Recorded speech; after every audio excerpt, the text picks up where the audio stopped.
wabarakatuh. Selamat pagi, perkenalkan nama saya Rian Prayogi MPD, dosen program studi pendidikan IPS, Fakultas Keguruan dan Ilmu Pendidikan Universitas Pasir Pengarayan. Spesialisasi saya mengajar mata kuliah pendidikan kewarganegaraan, yang dimana saya dulu kuliah di Universitas Riau dan melanjutkan di Universitas Pendidikan Indonesia. Pada hari ini saya akan menjelaskan teknik pengajaran yang saya gunakan dengan metode teknik DIA, Delivery, Interaction, and Assessment, pada salah satu mata kuliah pendidikan kewarganegaraan yang saya ampu memiliki bobot 2 SKS. Sebelum saya menyampaikan teknik pengajaran saya, terlebih dahulu saya menjelaskan tentang deskriptif singkat mata kuliah pendidikan kewarganegaraan. Bahwa mata kuliah pendidikan kewarganegaraan merupakan mata kuliah wajib umum sebagai pengembangan kepribadian dalam memahami tentang Indonesia, dan juga memiliki kepribadian Indonesia, memiliki rasa kebangsaan Indonesia, dan tentunya mencintai tanah air Indonesia. Dengan demikian, diharapkan menjadi warga negara yang baik, atau kita kenal sebagai smart and good citizen, di dalam kehidupan masyarakat, bangsa, negara, serta taat terhadap pajak. Dari mata kuliah pendidikan kewarganegaraan ini, saya memasukkan unsur taat terhadap pajak karena saya mengambil buku referensi dari Direktori Jenderal Pajak yang bekerja sama dengan Dikti. Nah, materi pelajaran pada mata kuliah pendidikan kewarganegaraan ini yang mana meliputi pendidikan kewarganegaraan dalam mengembangkan kemampuan utuh sarjana profesional. Yang kedua, identitas nasional sebagai salah satu determinan pembangunan bangsa dan karakter. Yang ketiga, integrasi nasional sebagai salah satu parameter persatuan dan kesatuan bangsa. Yang keempat, nilai dan norma konstitusi Undang-Undang Dasar 1945. Yang kelima, harmoni kewajiban hak warga negara dan hak negara dalam demokrasi bersumbu pada kedaulatan rakyat dan musyawarah untuk mufakat. Yang keenam, demokrasi Indonesia berlandaskan Pancasila dan Undang-Undang Dasar 1945. Yang ketujuh, penegakan hukum yang berkeadilan. Dan yang kedelapan, wawasan Nusantara sebagai konsepsi dan pandangan kolektif kebangsaan Indonesia.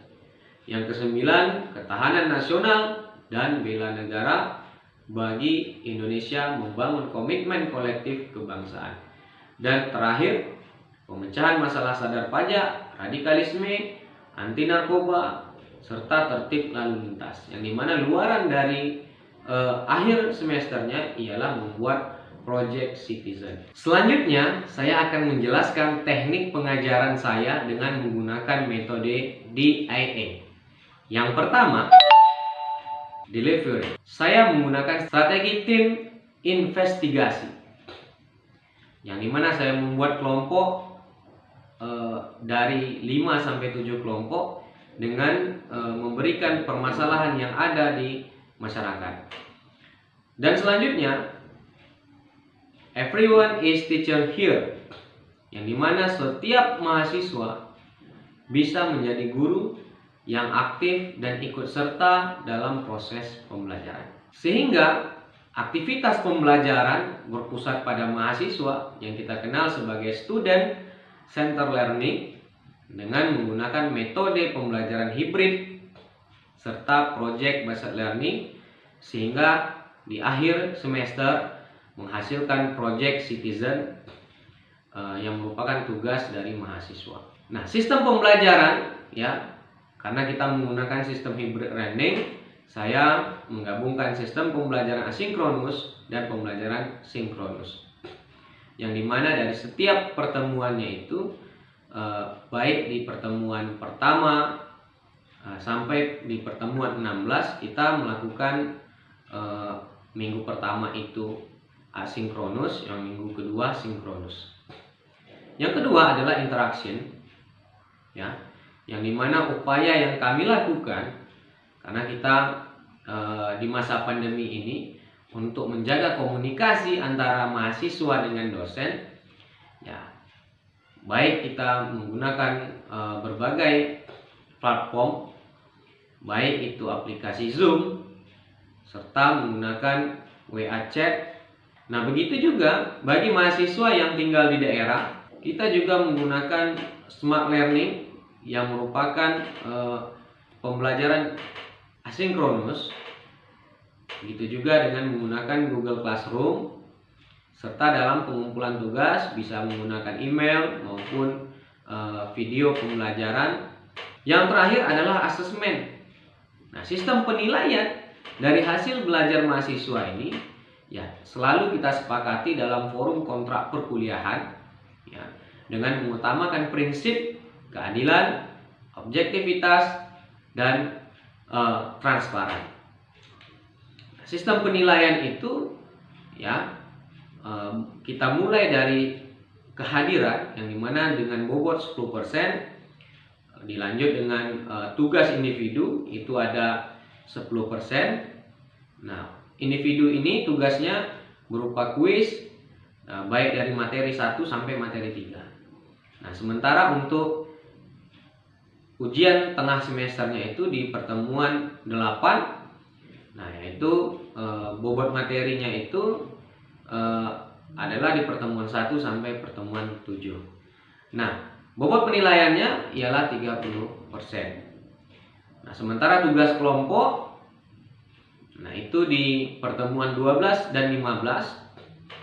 Nah, yang dimana hasilnya itu nanti berupa project citizen. Nah, baik di pertemuan 12 sampai 15 itu akan kita selang-seling. Ada projectnya di pertemuan 1 sampai pertemuan 7 dan juga ada di pertemuan 12 sampai 15. Yang dimana bobotnya 15%. Sehingga di akhir semester kita melaksanakan ujian semester dari materi pertemuan 9 sampai pertemuan 15, itu dengan bobot penilaian 35%. Nah, bisa kalau di masa pandemi kita menggunakan Google Form. Nah, sementara kalau kita dalam proses tatap muka kita bisa menggunakan ujian tulis. Nah, ini sehingga dalam proses perkuliahan tidak ada kendala yang signifikan selama pandemi COVID ini, ya, sehingga pemanfaatan teknologi bisa membantu kita dalam proses perkuliahan. Nah, selanjutnya saya menampilkan cuplikan pengajaran saya dengan menggunakan teknik DIA pada mata kuliah Pendidikan Kewarganegaraan dengan materi Identitas Nasional. Dan di akhir semester pada pertemuan 16, nah kita materi yang kita uji ialah pada pertemuan 9 sampai pertemuan 15. Yang dimana bobot penilaian ujian akhir semester itu adalah 35. Nah, walaupun demikian bahwa pemanfaatan teknologi, komunikasi dan informasi ya tidak menjadi kendala kita di masa pandemi ini. Nah, sehingga proses pembelajaran tetap berlangsung. Selanjutnya saya akan menampilkan cuplikan teknik pengajaran saya dengan menggunakan metode DIA, Delivery, Interaction, dan Assessment pada mata kuliah Pendidikan Kewarganegaraan dengan materi Identitas Nasional. Mari kita saksikan.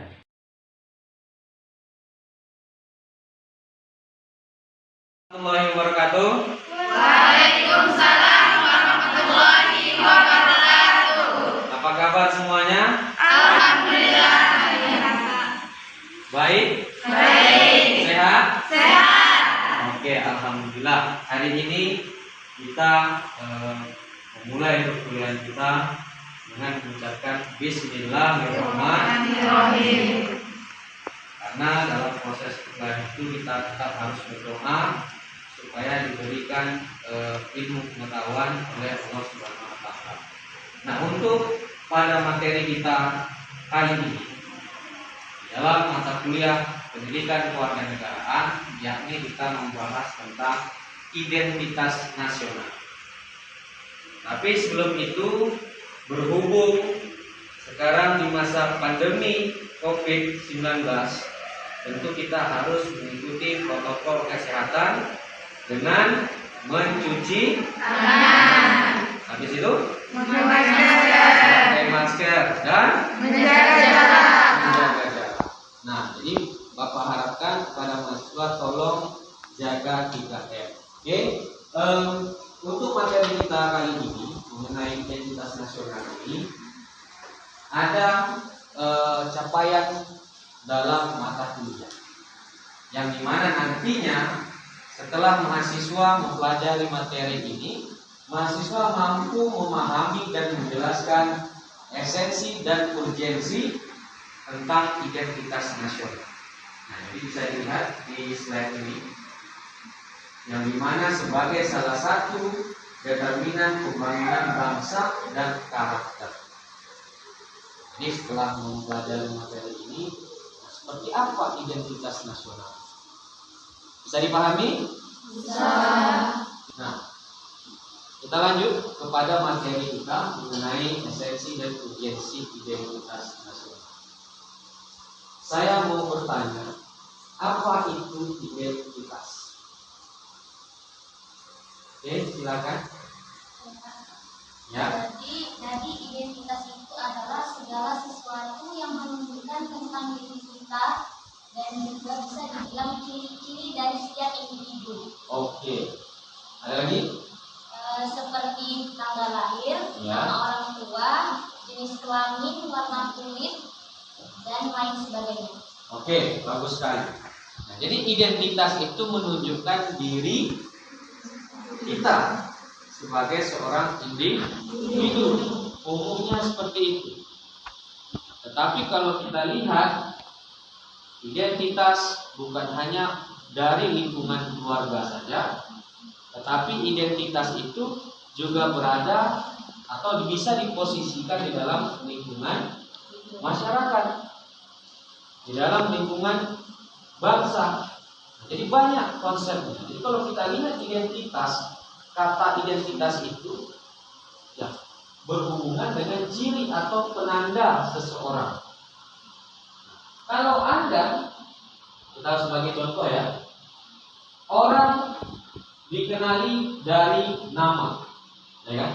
Alamat, jenis kelamin, agama. Nah, ini sebagai identitas diri yang umumnya kita jumpai dalam bentuk apa? KTP. Ya, betul. KTP. Selain KTP apa? Kalau kita ingin pergi ke suatu negara, paspor. Inilah menandakan ciri seseorang yang membedakan dari individu yang satu dengan individu yang Lain. Ini baru kata pengantar, baru kamu bisa bahasa Indonesia tentang identitas. Nah, jadi seperti hal yang saya sampaikan tadi, identitas juga berlaku bagi kelompok masyarakat. Ada juga identitas berlaku bagi kelompok organisasi masyarakat.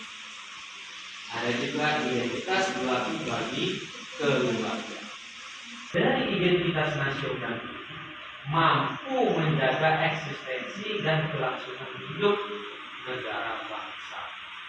Jadi kalau Anda ingin mengenal identitas-identitas yang ada di negara kita, Anda harus memahami apa yang namanya identitas nasional. Sehingga Anda nantinya bisa mengenal bahwa orang yang rambutnya hitam, rambutnya keriting, itu orang dari daerah. Atau mungkin Anda bisa mengenal dari bahasanya, dia bahasa Jawa.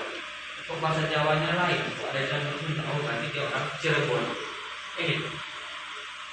Nah, apa identitas negara kita? Bendera merah putih. Merah putih. Apalagi identitas negara kita? Burung garuda. Lambang negara, yaitu burung garuda. Apa lagi? Bahasa persatuan, bahasa Indonesia. Itulah bentuk identitas negara. Inilah dari bagaimana perbedaan antara identitas dengan keluarga sampai yang terakhir identitas negara. Kita harus paham akan itu. Jadi ketika Anda berinteraksi dengan warga negara lain, Anda bisa menjelaskan seperti apa Indonesia. Jadi kalau Anda pergi ke negara lain, lantas bertemu dengan warga negara asing tersebut, dia menanyakan seperti apa Indonesia. Kalau Anda tidak mengenal identitas nasional, maka Anda tidak akan bisa menjelaskan seperti apa Indonesia, seperti apa orang Indonesia itu. Apa yang membedakan orang Indonesia dengan orang negara asing, atau misalnya dari Malaysia, apa membedakan orang Indonesia dengan orang Malaysia? Harus paham kita. Kita lihat di sini ada faktor pembentuk identitas nasional. Jadi mahasiswa bisa lihat yang pertama ini adalah primordial, ikatan kekerabatan atau ikatan keluarga. Ini pembentuk identitas. Ada juga dari asal daerah, bahasa, dan adat istiadat. Oke, jadi selanjutnya itu mengenai sakral. Jadi sakral ini dapat berupa kesamaan agama yang dipeluk masyarakat. Jadi identitas itu bisa berhubungan dengan yang namanya dari segi agama. Kalau perkumpulan orang Muslim di sini juga, Kristen di sini. Apalagi di kita kan, kalau misalnya di sekitar batas daerah itu umumnya orang non-Muslim. Itu kalau di kita. Ada juga dari segi sejarah, baik itu sejarah masa lampau, ya kan? Baik itu sejarah asas kelahirannya. Ini yang bisa menjadikan perkuat identitas nasional. Ada juga namanya tokoh kepemimpinan. Kalau kita berkaca kepada sejarah perjuangan bangsa, Anda mengenal tokoh siapa?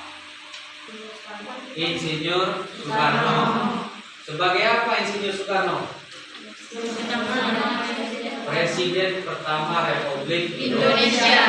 Inilah tokoh yang memperkuat persatuan bangsa Indonesia sehingga kita bisa merdeka sampai hari ini.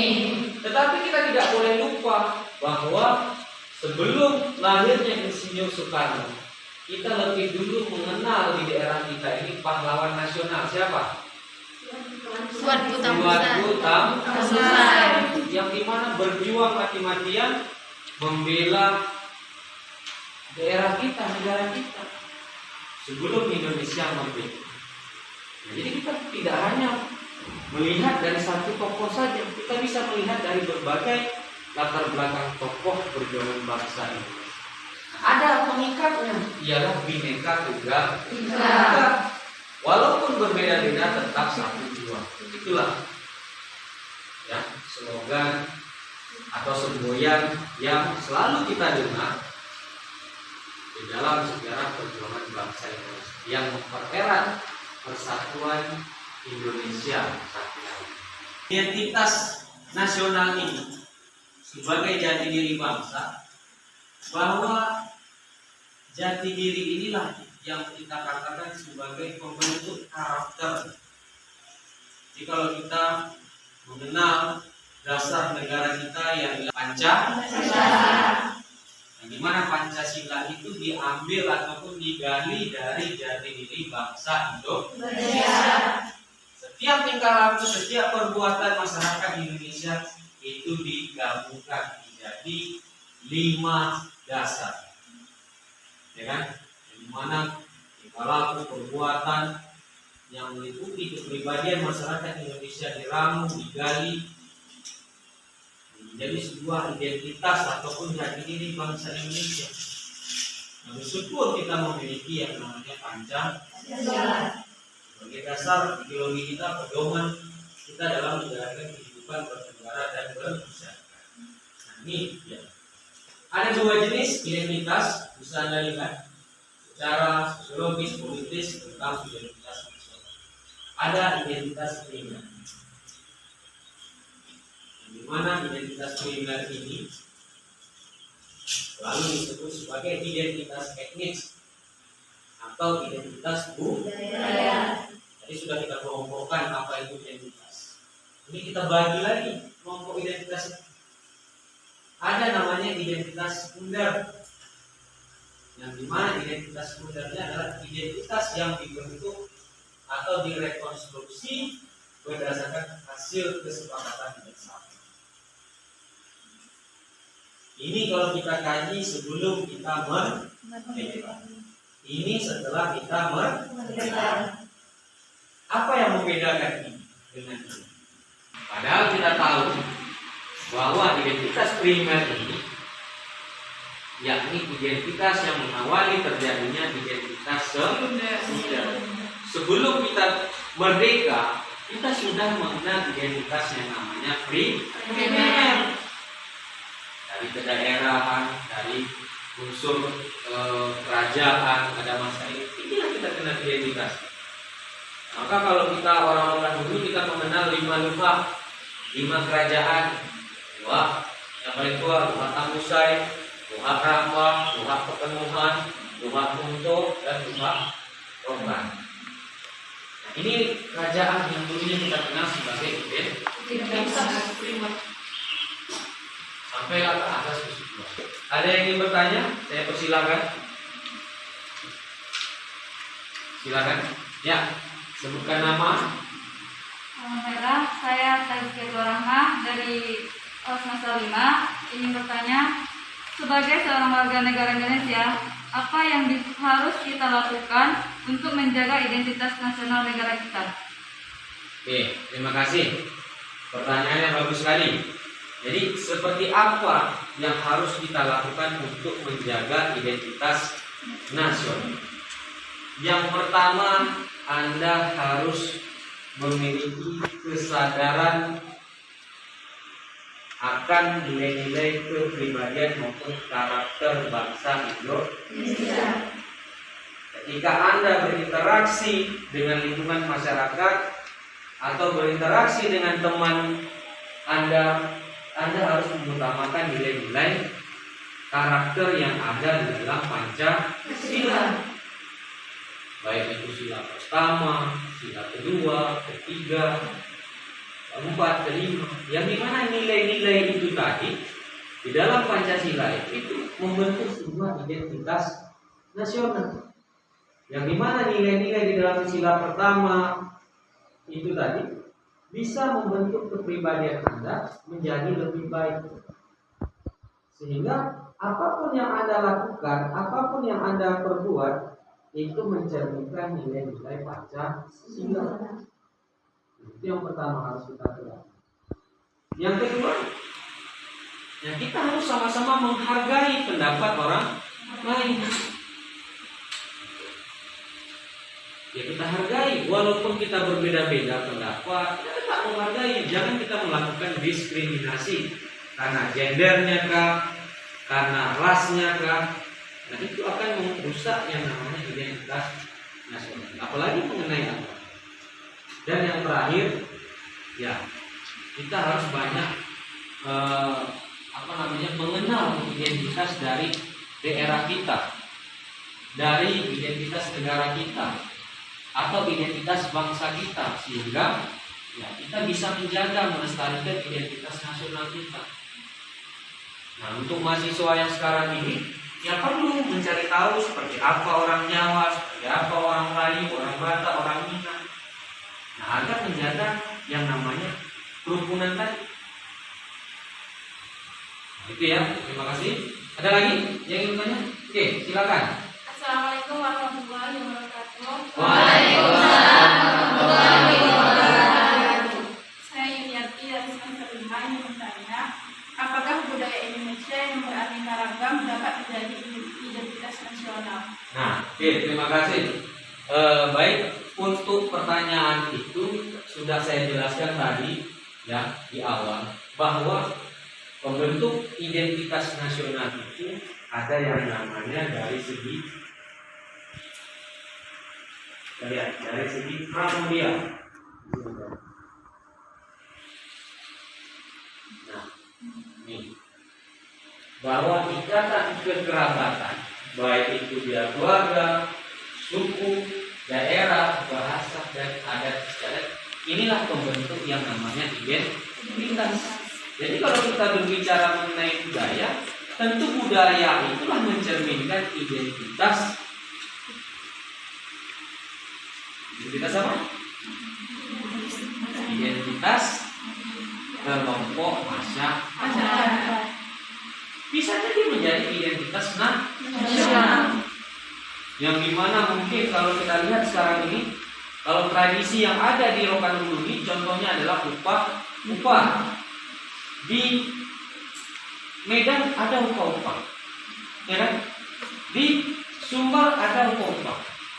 Di Jawa juga ada upah, tetapi berbeda namanya, tetapi pelaksanaannya sama saja. Nah inilah, terkadang kita hanya membedakan itu yang namanya penyebutan, tetapi makna dan nilai ataupun esensinya sama. Oke, ada lagi? Cukup? Oke, saya rasa ini pembelajaran kita. Untuk minggu depan coba dicari referensi mengenai integrasi nasional yang berkaitan dengan identitas nasional. Jadi, terima kasih. Saya rasa cukup. Antusias sekali mahasiswa saya pada siang hari ini yang telah bersemangat walaupun kita berkeringat, tapi kita tetap rajin dalam belajar. Dan mudah-mudahan ini menjadi amal ibadah kita, yang dimana belajar itu tidak kita patokan dengan usia. Jadi belajarlah sepanjang hayat. Terima kasih ya. Dicari lagi referensi materi pelajarannya. Sudah saya bagikan untuk tugas, nanti bisa di kita akan minggu depan kita offline ya. Online lah. Minggu ini kita offline, minggu depan online. Jadi kita bisa menggunakan platform kita, smart learning kita. Dan nanti tugas itu saya kumpulkan di situ. Di mahasiswa ya setiap hari cek apakah saya sudah memberikan tugas. Kalau belum, nanti ketua tingkat tolong kabari saya. Oke, terima kasih atas waktunya mahasiswaku. Itu saja. Assalamualaikum warahmatullahi wabarakatuh.